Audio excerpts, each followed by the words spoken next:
अन्न व प्रशासन विभागाच्या माध्यमातून खरं तर गेले 2 दिवस आपण पाहतोय, महाराष्ट्र नव्हे तर पूर्ण भारत देशामध्ये या कारवाईची चर्चा चालू आहे।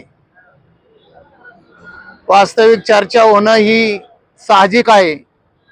आज आपण सर्वजण या ठिकाणी जे बसलो आहोत ते एक मानव म्हणून बसलो आहोत, एक मनुष्य म्हणून बसलो आहोत। कारण का मनुष्याच्या जीवन मरणाचा प्रश्न, जीवन मरणाचा प्रश्नाचा स्रोत हा जर आंबेगाव तालुक्याच्या नावाला कुठे जर काळिंबा फासत असेल तर त्यासाठी मानव म्हणून पक्षाचे जोडे बाजूला ठेवून आपण एकत्र येणं गरजेचं आहे। या तालुक्याला इतिहास आहे। हुतात्मा बाबू गेनूंनी सुद्धा आपलं देहाचं बलिदान दिलं, त्या पद्धतीने सुद्धा आपल्याला सुद्धा बलिदान देण्याची आता वेळ आलेली आहे। पुढची भावी पिढी जर वेगवेगळ्या आजारांनी त्रस्त होऊन ती या जगाचा आनंद घेण्याऐवजी लवकरच आपल्यातनं जाणार असेल, त्याच्यासाठी आपण सर्वजण एकत्र आलो आहोत। खरं तर एक शासकीय अधिकारी कसा असावा याचं उदाहरण म्हणजे मुंडे साहेब आहेत।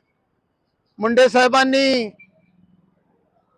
तो कायदा किंवा ते अधिकार जे शासनाने आपल्याला प्राप्त करून दिले त्याचा खऱ्या अर्थानं एक चिणूक दाखवलेली आहे। अजून तर बरंच काही वाणी साहेब पुढे येणार आहे। तुम्ही म्हणताय स्वर्गीय या तालुक्याचे माजी आमदार किसनरावजी बानकिल्ले साहेब म्हणायचे, खूप भस्मासूर ह्या आंबेगाव तालुक्यामध्ये जन्माला येतील, भविष्यामध्ये ते काळ्याच्या रूपात येणाऱ्या मानवाला सुद्धा खातील, अशा प्रकारचं वक्तव्य किसनरावजी बानकिल्ले साहेब करायचे। आणि त्याचा आज खरं तर त्या काळचा शब्द न शब्द आज ज्यांनी ज्यांनी तो राजेभाऊ ऐकला असेल त्यावेळेस अण्णांचं वाक्य आज खरं ठरते असं आमच्या सारख्याला वाटते। आज छोट्या कार्यकर्त्यांवर गुन्हे दाखल झाले असतील, परंतु पत्रकार बांधवांना माझी विनंती आहे, तुमचे प्रयत्न खरोखर साहजिक बरोबर आहे। काही गोष्टीला तुम्ही गेलात, कायदेशीर रुपये एखादी बातमी द्यायची असेल तर त्याचा एफआयआर आपल्या हातामध्ये लागतो। हे तुमचं जरी वास्तव खरं असलं तरी पण तुम्ही पण एक आमच्यातलेच मानव आहात। तुमच्यातली कुठंतरी ती संवेदना जाग्या व्हावात आणि ह्या प्रश्नाला अधिक प्रकारची वाट आपण सर्वजण मिळून एकत्रित रूपी याची कुठेतरी पुणे जिल्ह्यात नव्हे तर महाराष्ट्रामध्ये वेळ प्रसंगी वाणी साहेब ह्या प्रश्नामध्ये आमचा निलेश वळसे पाटील, तुकारामजी मुंडे साहेब यांची भेट घेऊन आले, त्यांचा सत्कार करून आला। त्यांनी त्यांना आश्वासित केलेलं आहे, तुम्ही आंदोलन उभं करा, मी तुमच्या तालुक्यात येऊन तुमचं स्वागत करेन, असं म्हणणारा सुद्धा कार्यकर्त्याला दाद देणारा अधिकारी हा भारतामध्ये आहे, महाराष्ट्रामध्ये आहे आणि ह्या ग्रामीण भागामध्ये आहे। खूप काही चर्चा झाल्या, खूप काही जुन्नरचे आरोपी आहेत, काही आंबेगावचे आरोपी आहेत, 6 जिल्ह्यातले आरोपी आहेत। परंतु माझं म्हणणं असं आहे चेअरमन साहेब, आपण खरं तर पाहतो एखादी डेअरी ग्रामीण भागामध्ये काम करत असताना त्याचे छोटे छोटे कार्यकर्ते उभे करतात आणि त्यांना हा भेसळीचा माल तयार करायला लावतात। मुख्य डेअरी राहिली बाजूला, भस्मासूर राहिला बाजूला आणि सामान्य कार्यकर्त्यावर ही कारवाई झालेली आहे। मग भस्मासूर कोण आहे याच्या शोधामध्ये जाण्यासाठी वेळ प्रसंगी आपल्याला हायकोर्टामध्ये, सुप्रीम कोर्टामध्ये रिट पिटिशन दाखल करावाच लागेल। मानव म्हणून आपण कुठेतरी एकत्र आलं पाहिजे, ही धारणा आपल्या सगळ्यांची झाली पाहिजे। आज तुम्ही पाहिले भाऊ भावाला जाणायला तयार नाही, ह्या प्रकरणामुळे कुटुंबातली माणसं सुद्धा परकी व्हायला लागली।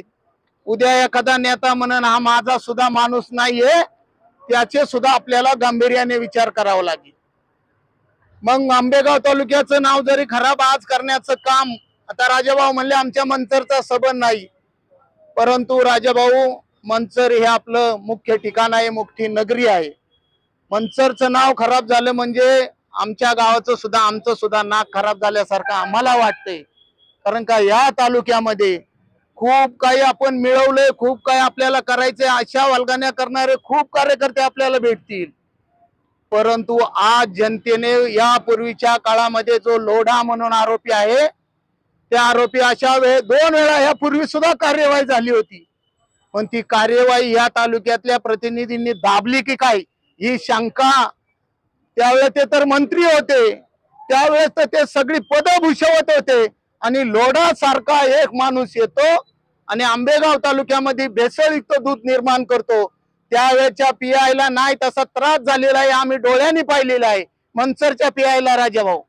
मग लोढाला ज्यावेळेस त्याच काळामध्ये जर नाग मुसक्या आवळल्या असत्या लोढाच्या, तर आज कितीतरी निष्पाप लहान मुलं असतील, निष्पाप नागरिक असतील, जे जे दूध पिले त्यांना या दुधापासून कॅन्सर झाला असेल, त्यांना शुगर चालू झाली असेल, त्यांना बीपीचा त्रास चालू झाला असेल, अनेक पक्षघाताचे आजार झाले असतील. याचा मूळ स्रोत हा आपल्या तालुक्यातून निर्माण झालेला आहे. खर तर असे अनेक देंड आपल्याला सापडतील. लोढाच्या अंतर्गत किती काम करत होते आणि लोढाला कुणाचा सपोर्ट होता हे सुद्धा आता मुळामध्ये चेअरमन साहेब आपल्याला जाणं गरजेचं आहे. यापूर्वी लोढावर झालेल्या केसेस त्याची कागदपत्र आपण गोळा करू आणि त्याच्यामध्ये कोणत्या त्या काळी का त्या स्वरूपामध्ये त्याची कारवाई थांबली आणि आत्ताची कारवाई थांबू नये म्हणून आपण तुकारामजी मुंडे साहेबांकडे जाऊ. वेळ प्रसंगी आम्ही जरी सत्तेत असलो, इजूभाऊ म्हणाले सत्तेत जरी असलो तरी मानवाच्या जीवनासाठी आपण एकत्र येणं गरजेचं आहे. सत्ता ह्या तर येतात जातात, परंतु आपल्याला सत्तेची लांगलुच्चगिरी नसावी आणि आंबेगाव तालुक्यातल्या जनतेच्या भावनाची खेळणाऱ्या वेळ प्रसंगी लोकप्रतिनिधींना सुद्धा याच्यामध्ये आपल्याला खेचण्याची वेळ आली तरी आपण मागे पुढे पाहायचं नाही, अशी आपण सर्वांना विनंती करतो. मुंडे साहेबांकडे आपण जाऊया आणि सगळं निवेदन देऊया. परंतु माझं सगळ्यांना विनंती आहे, एक मोठं जल आंदोलन आपण उभं करूया. उभ्या भारत देशामध्ये आंबेगाव तालुक्यातले भस्मासुराचा भस्मासूर कोण आहे हे शोधण्याची सुद्धा त्या जन आंदोलनातनं एक दिशा ठरू आणि त्या जन आंदोलनामधनं आपण पुढे आणू की भस्मासुरांना आता आपण सोडायचं नाही. वेळ प्रसंगी आता सुरेश भाऊ म्हणाले गुन्हे दाखल होतील काय होतील, राहिलंच किती आपलं आयुष्य सुरेश भाऊ, इन मिन 20-30 वर्ष. आणि मग जनतेच्या पुढे भावी जगण्यासाठी आपल्याला जर जगता येत नसेल आणि मग आपल्या जीवनामध्ये काय अर्थ उरतोय. जर भस्मासुरांना दाबायची वेळ आणि भस्मासुरांचा भ्रष्टाचार आणि भ्रष्टाचारांचे काळे धंदे बाहेर काढल्याशिवाय आपण गप्प बसायचं नाही, अशी शपथ आपण सगळेजण घेऊया. भीमाशंकर चरणी एक आपण आंदोलन भीमाशंकरला जाऊ, सर्वजण अभिषेक करू आणि तिथून हे आंबेगाव तालुक्याचं एक नजीकच्या काळामधलं एक 4-5 दिवसामधलं आंदोलन उभं करूया. सामान्य नागरिकांना एकत्र घेऊया आणि या जनधन आंदोलनामध्ये पुढे नेऊया. खूप बगल बच्चे खूप दमबाज्या देऊ द्या, परंतु मी तुम्हाला सांगतो वेळ प्रसंगी आपण सुद्धा तयारीतच राहायचं. आला त्याला आडवा करण्याची सुद्धा भूमिका आपण ठेवा, कायद्याने त्याला आडवं करूया. आपल्या थोडी संघटनेला माणसाला एखाद्या आंदोलनामध्ये भाग घ्यायचा असेल तर त्याच्या जीवनाची पर्वा न करता त्यांनी त्या आंदोलनामध्ये भाग घ्यावा, अशा प्रकारची मी ग्वाही आंबेगाव तालुक्यातील असेल, जुन्नर तालुक्यातील असेल, खेड तालुक्यातील असेल, सर्व सामान्य नागरिकांना मी सांगतो. या जल आंदोलनासाठी पाठिंबा द्या. वेळ प्रसंगी आम्ही हा विषय शिंदे साहेबांच्या कानावर सुद्धा घालणार आहोत, कारण का जर अशा तालुक्यामध्ये आम्हाला राहायची मानहानी आमची होत असेल तर तुम्ही सुद्धा याच्यामध्ये तुकाराम मुंडे साहेबांना बळ द्या, अशा प्रकारची विनंती आम्ही करूया. आपण सर्वजण आलात